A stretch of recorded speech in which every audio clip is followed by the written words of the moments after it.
अला रसूलिहिल करीम अम्मा बाद औज़ु बिल्लाहि मिनश शैतानिर रजीम बिस्मिल्लाहिर रहमानिर रहीम। सदे सदर जनाबे कदर और मेरे मकतब साथियों, अस्सलाम वालेकुम। आज मुझे जिस मौजू पर बोलने का शर्फ हासिल हो रहा है वो है बेटी।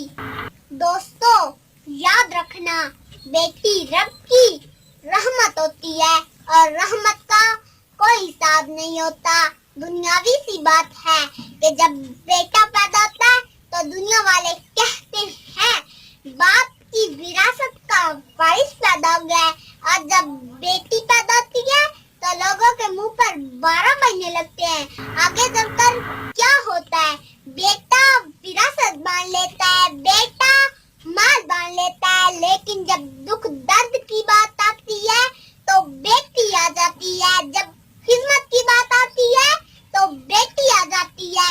अल्लाह ताला कुरान मजीद में फरमाता है कि जब बेटा पैदा होता है तो उसे मैं कहता हूँ जा अपने बाप का बाजू बन जा, और जब बेटी पैदा होती है तो उसे मैं कहता हूँ मुझे अपने खुदा होने की कसम, मैं तेरे बाप का खुद बाजू हूँ। हज़रत मूसा अलैहिस्सलाम अल्लाह ताला से हम कलाम होते थे, राज़ो न्याज़ की बातें होती थी। एक मर्तबा हज़रत मूसा अलैहिस्सलाम ने अल्लाह ताला से पूछा, ऐ परवरदिगार, जब तू अपने बंदे पर खुश होता है तो उसे क्या इनाम फरमाता है? दो जहानों का रब ने फरमाया, ऐ मूसा, जब मैं अपने बंदे पर खुश होता हूँ तो उसे एक प्यासी बेटी अता करता हूँ।